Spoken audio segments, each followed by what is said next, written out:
Welcome back to Snippet Coder, and we are back with another video. In this video, we will learn how to make user registration with Flutter and WordPress API. So this is our application, and here we have username, email ID, password, and confirm password. And if we click on the register button, we will get all the validation message and all. If we put here any username, and here if I put any email ID which is not valid, and if I click here, we will get email ID should be valid. And here we will put raman2.sing, and here we will have raman2@gmail.com, and here we will put password. If the password and confirm password not same, it will give us the error message, password mismatch. So from here we will look the password and we will match it. So now if I click on the register, so here we are getting the error that is email or username already exists. Please try reset password. So we are already using the same username which is already exists in the server. So from here we will change the username and email ID. So now if I click on the register, so now we are getting here user raman5.sing registration was successful. So before starting the video, if you are new to our channel, subscribe the channel by click on the subscribe button and click the bell icon to get notified about our latest videos. Thank you.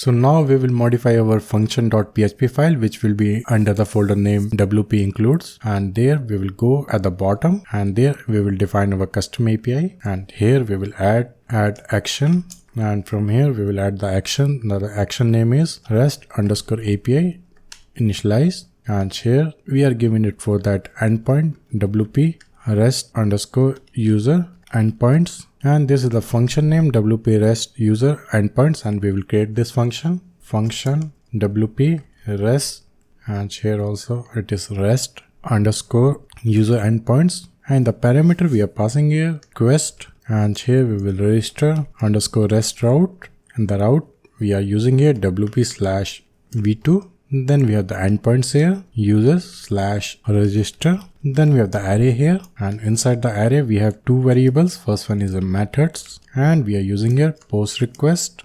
Then we have the second variable, and that is callback. And here we have to create a handler wc_rest_user_endpoint_handler. And here we will close the bracket. Then we have semicolon here. Then here we will create the handler here, and the handler name is this one, function wc rest_user_endpoint_handler. And here we have that request here as a parameter request, and by default we will take it as a null. And here we will create the array, and here we have response is equal to array, and this response will be used when we close our function to return to the user. And here we have the parameters is equal to request get_json_params, and this is the variable we have created, and we are taking all the JSON parameters from our request. Then here we have username is equal to $parameters, and here we have to pass that JSON variable name which we will pass, and name is username. Then we have email, and this one also same, we will copy this and we will paste here, and here we have to change it to email. Same we have to do for that password also, password, and here we will put password. So now we have to make this to call here one inbuilt function, and that name of the function is sanitize text_text_field. This is to use to sanitize a string from the user input, and for checking for the invalidity of it, and for converting string with that characters to entities, and strip all the tags if we are getting any tags, remove all the line breaks, tabs, and extra white space, and that for that purpose we are using it. And same we will use here also and here also. Then here we will create one variable $error is equal to new WP_error. Then here we will check if empty $username. If that username is empty, we will return here error, and we will pass here error is equal to, and here we will add here the status code 400. Then here we have that message, and we are putting here username field, username is required, and here we have WP rest user. Then here we have array, and we have to pass the status, and we are passing as a status 400, and from here we will return this error. So what we are doing here, we are checking here if the username is empty, then we are passing here error, and we are passing the status code as a 400, and we are passing the message as a username field. Username is required, and there we are passing the status that is 400, and here we are returning the error. In the same way we will do for that email ID and password also. We will copy this and we will paste here. And here we have that email, and the error status code we are changing it to 401, and here we will have email field, email is required, and we can change any message as per our custom requirement. So we are just putting this message. You can also put any other message also. And here status code we will remain the 400, and here we will have 404. Password field, password is required, and this one we will change it to 404. So now we will create one variable here, @user_id is equal to username_exists, and we will check here if that user exists in our system or not. And here we will pass username as a variable, and here we will check if not of $user_id and email_exists. That means we are checking here if that email ID exists or not is equal to false. That means email ID and username both are not exist in our system. Then we will proceed further and we will create that user, and here we will have user_id is equal to wp_create_user, and here we have to pass the parameters. First one is the username, second one is a email password. Then we have that email ID, and this will return us at the user ID which will be generated in the system.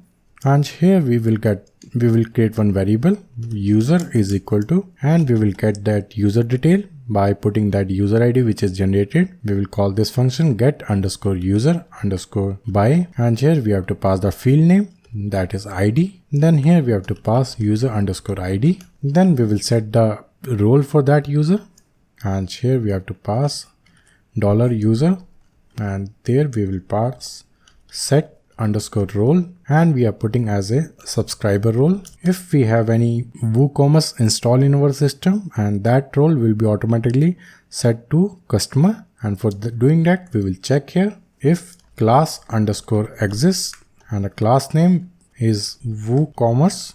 That means it will check if that WooCommerce plugin is installed. Then we will set that user role to customer role.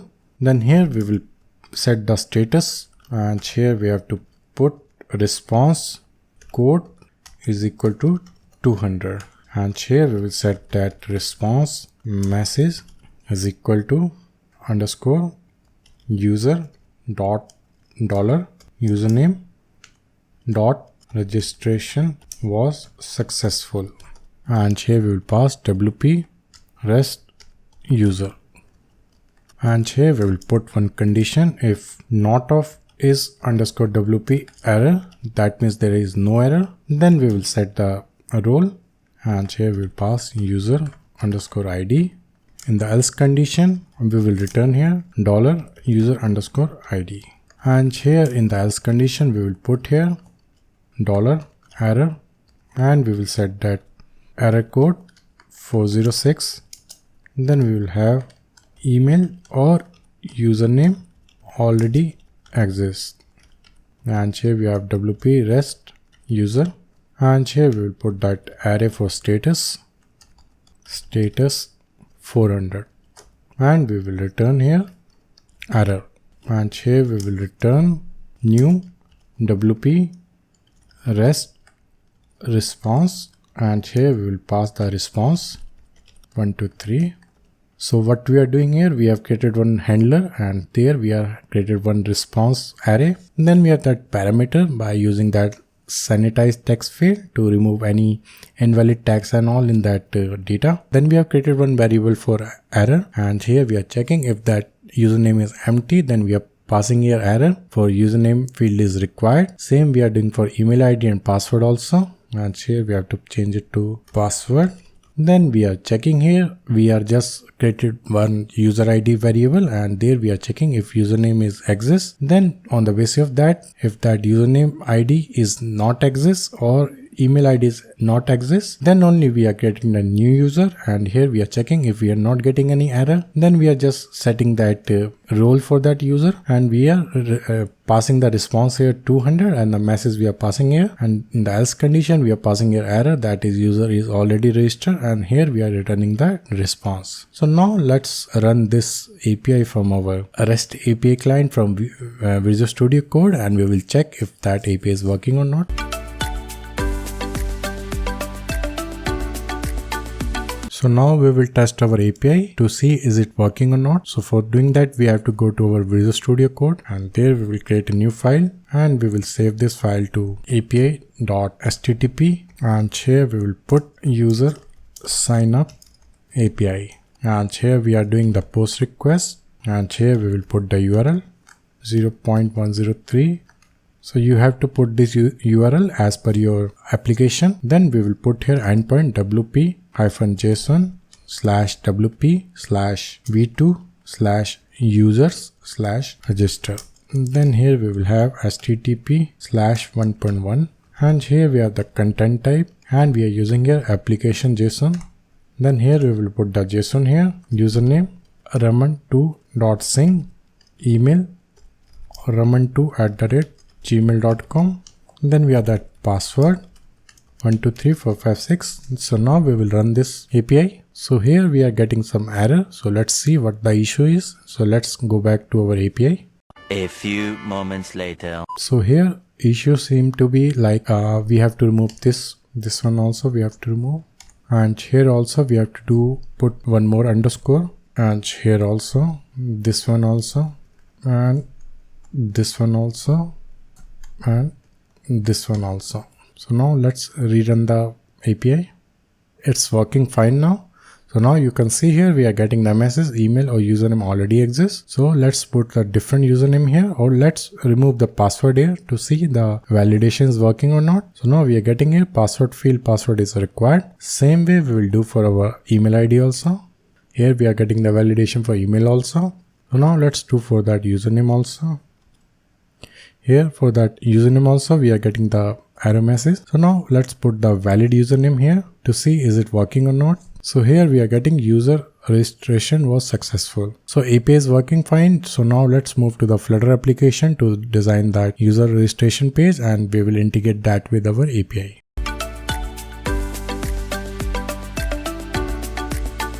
So now we will design our UI, and that UI will be integrate with our WordPress API. So here we will create a new file, and we will name it as a user_register_page.dart file, and we will make it as a stateful widget user register page. And before doing that, we have to make sure we are using the latest version of our snippet coder package, and here we have snippet_coder_utils. So now let's move to the UI, and here we will create one variable final_scaffold key is equal to global key scaffold state. Then here we will create one more variable static final global key, and this one we are using for form state. Global key is equal to global key form state, and here we will create three variables. First one is a bool is API call, and this will be used to notify to the user that we have done any API call or not. If we make it as a true, and then we will show here the loader. If we will make it as a false, we will hide the loader from the screen, and by default we will make it as a false. Then we have a bool type of hide password. This will be used for showing or hiding the password, and by default we will make it as a true. Same we will do for our confirm password also. Hide confirm password is equal to true. Here we will create one visit register UI setup, and here we will return new single child view scroll view, and here we have the child new container. Then we have the child here new form. Then we have the key here, and we are using here global form key. Then we have the child here, and here we will create one new visit, and we are having here visit_register UI. And we will pass here build context, and we will return from here, and we will pass here context, and from here we will return column visit, Then we have the main axis alignment, and we are using here main axis alignment dot start. Then we have that cross axis alignment, and we are using a cross axis alignment dot start. Then we have the children's here, and the first children we are using a container.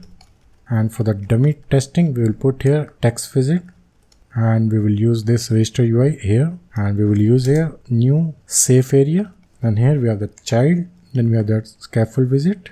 Background we are using here colors dot gray color, and we're using a 200.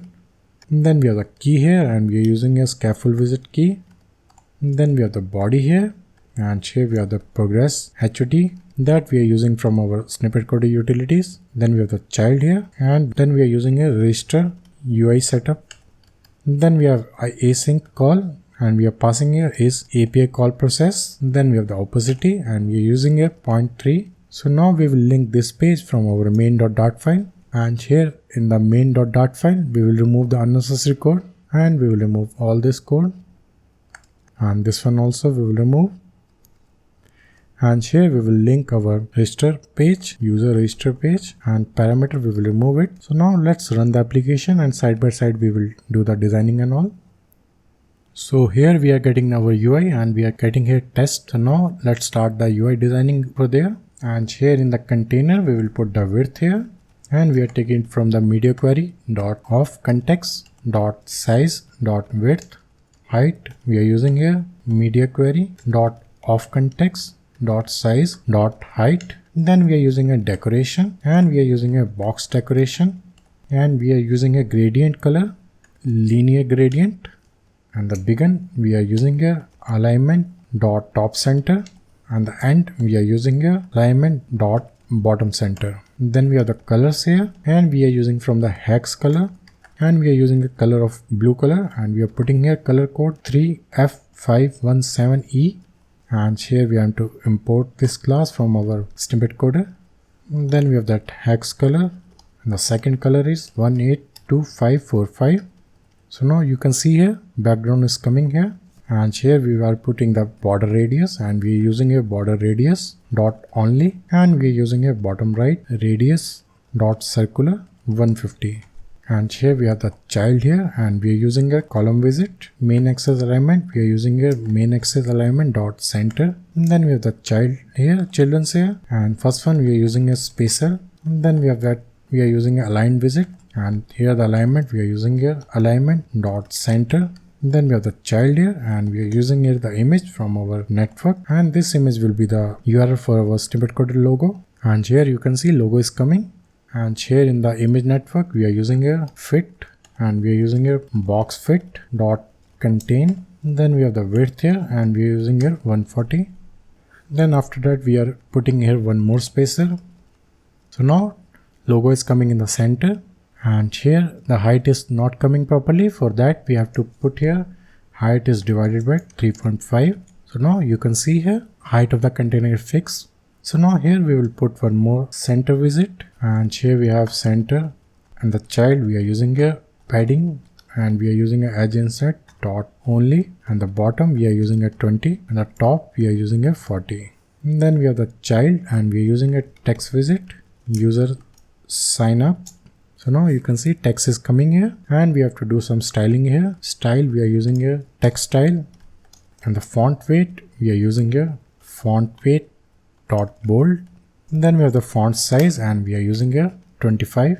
So now it's looking better. So now here we will add our text box and all. So now here we will add the text box and all, and here we have form helper dot input field visit. Here we have the context, then we have the icon here, and we are using an icons dot verified user. And then we have the key name here, and we are putting a username. And then we have the hint text, and we are putting a username.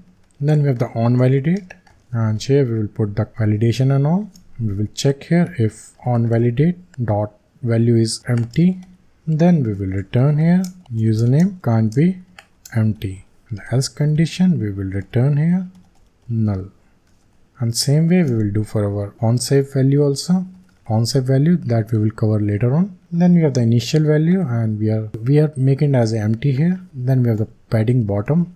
So now here you can see text box is coming. So same way we will do for other text box also. We will copy this. and we will paste here, and we will change it to email, and here also we will put email. Same way we will do for that validation also. So now you can see here email is also coming. The icon we can change it to email icon. So now same we will do for our password also, and here we have password, then here also we have password, and here we will put password can't be empty. So here icon we will change it to lock icon. Same we will do for our confirm password also, and here we have confirm password. The key name we will change it to confirm password, and here we will put confirm password can't be empty. So now we will put here button for a submit button, and here we will put size box, height we are using at 20. Then we have that center visit, and here we have the child form helper dot submit button, and here we will put register. Then here we have the on type event, and that we will cover later on. So now you can see here form is ready. Here we have the label user sign up, then we have the text box username, email, then we have password, then we have confirm password, and here we have that button, register button. So now we will create one model file, and that model file we will link with this UI.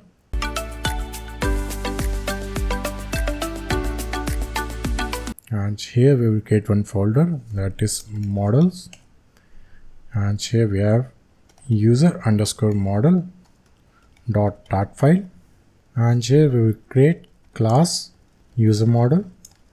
Then we have string username, then we have string email ID, then we have string password, then we have string confirm password, and here we will create the constructor, this dot username, this dot email ID, this dot password, and this dot confirm password. And here we will create that JSON mapping and all, and here we have user model dot from JSON map string dynamic JSON, and here we have username is equal to JSON, and we will map it with username. Same way we will do for our email ID also, and here we have email. Then same way we will do for the password also, and here we will put password. So now here we will create two JSON, and here we have map string dynamic to JSON, and this function will be used to posting a data to a server by using to JSON. And here we will create one variable final map string dynamic data is equal to new of map string dynamic. Then we have the data username, this dot username, then we have data email is equal to this dot email, then we have data password is equal to this dot password, and here we will return data. Same way we will create one more class that will be used for getting the response from the server, and that class name will be class user response model. And here we have the two variable. First one is the int type of code, that will be a status code, and the second one is a string type of message. And here we have the constructor, this dot code, this dot message. Then we have a user response model dot from JSON map string dynamic JSON, and here we have code is equal to JSON code. Then we have the message is equal to JSON message. Then we have the map string dynamic to JSON, and here we will create final map string dynamic data is equal to new map string dynamic, and here we have data code is equal to this dot code. Then we have a data message is equal to this dot message, and from here we will return data. So what we are doing here, we have created two classes. First one is a user model, and there we are putting our variable for username, email ID, password, and confirm password. And this confirm password just like a read only and use in the form for just for the validation purpose. And we are not going to use this variable for any API and all. Then we are having the constructor part here. Then here we are having the user model dot from JSON, and we are doing the mapping and all. and here we are mapping username, email ID, then we are mapping here password. Then we are getting a toJSON method, and that method we are returning here username, email ID, password, and this method will be used for our API and all. And the same way we are doing for the user response model, and here we are using code, message, and here we are doing the mapping. And the same way we are doing for that toJSON also, and that is not required, but we have added that thing just in case we are required in this in the future. So here also we have code and message. So here we have to create small method here, and we will put here user response model, user response from JSON, and here we have to pass string str user response model from JSON, and here we have to pass JSON decode, and here we have to import .convert JSON.decode, and here we pass str. So this method will be used for our decoding and all the data which we are getting from the API response, and that purpose we are going to use it. So now let's modify our UI class, and there we will use this user model, and here we will create the object user model. Model is equal to new of user model, and here we have to import. So now we will assign this model dot, and we will assign this text box value here. This dot model dot username is equal to onSaved value. Same way we will do for the email ID also. This dot model dot email is equal to this dot is equal to onSaved value. And then we have the password here, and here also we will do this dot model dot password is equal to onSaved value. And here we will have onChange event, and that event will be used to update our value whenever we use type any value, because onSave will be called when we click on the save button or register button, then only this function will be called.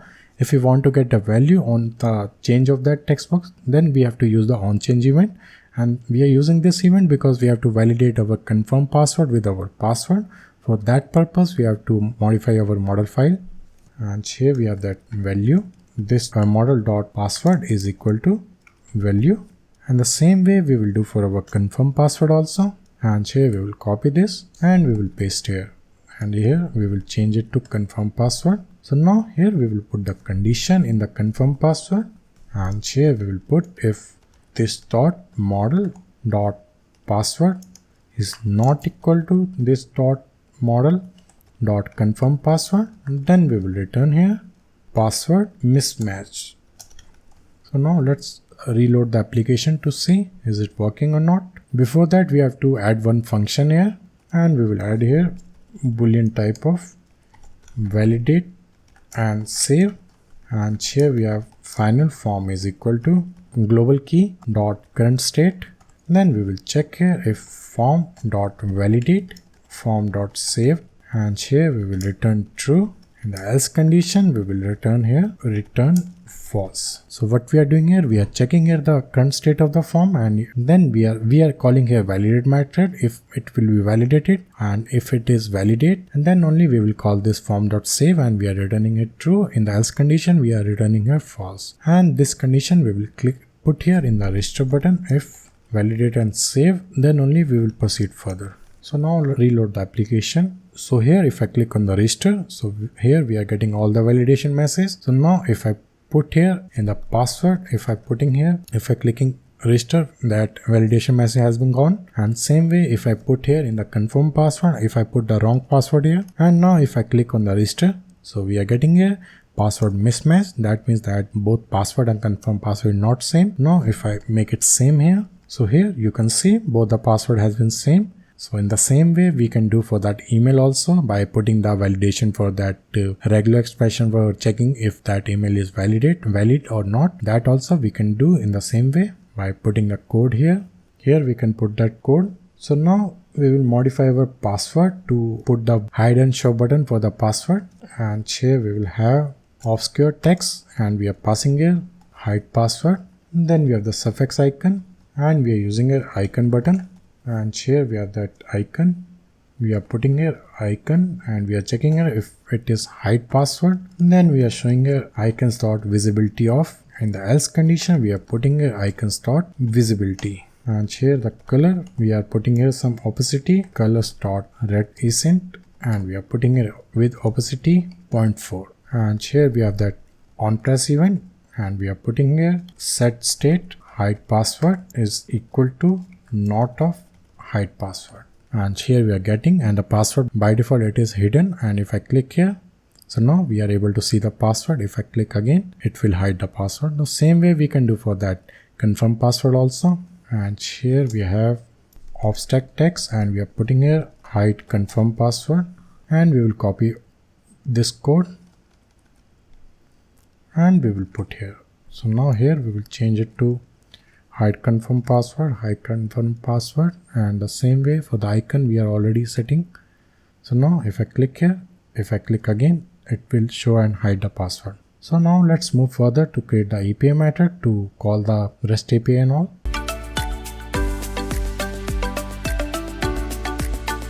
So now we will code our API service, and there we will write the code to integrate our API with our Flutter application. And here we will write, and here we will create one file that is API underscore service.dart file.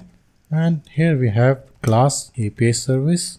Then here we have that variable static where client is equal to http.client, and here we have to import package http.dart as http, and this one is a client.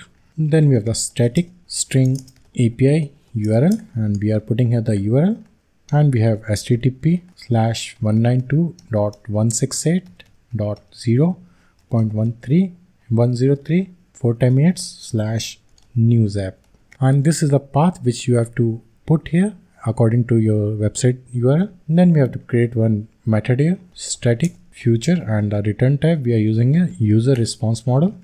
And here we have register user, and we will pass here user model, and we will make it as a async here.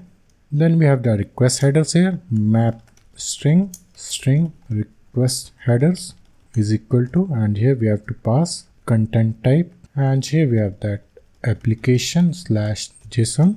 Then we have where response is equal to await client dot post request, and here we have URI dot parse, and we will pass the URL $API URL. So we have to use the variable here, and for that we have to put here $sign, then the variable name here. Then here we have wp-json/wp/v2/users/register.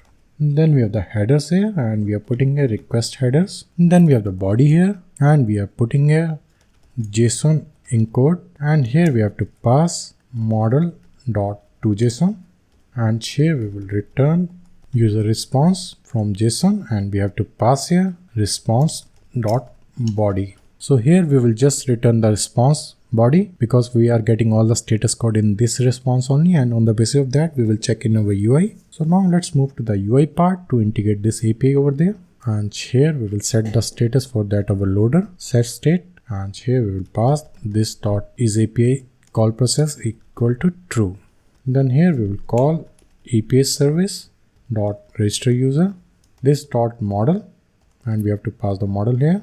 Then here we have then, and here we will check on getting the response, and we will map this response with user response model, and here we have the response model. And here after getting the response we will set the state for our this API call process, and we will make it as a false here. That means we are successfully get all that API done. And here we are checking if that response model or code is 200, that means user has been successfully created. Then we can, on the basis of that, we can also return user to the home page or any other screen. In the else condition we can show the dialog box, and here we have form helper dot show simple dialog, and here we have that context. Then we have the title here, WordPress register. Then we have the message, and the message we will show from our response model dot message here. Then we have the button text here, and we are putting here OK. Then we have the on press event, and when we click on the OK button we have to have some event here, and here we have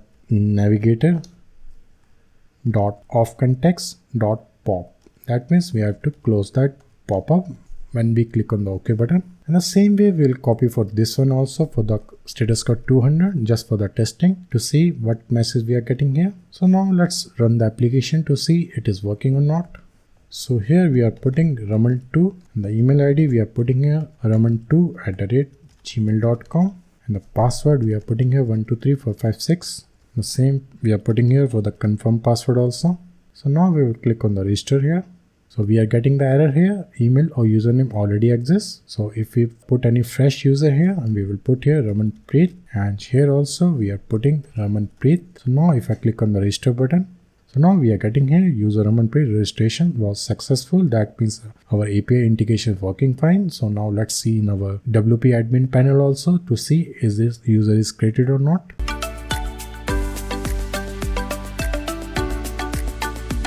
So here if I go to the user tabs, so now you can see here we are getting multiple Raman users.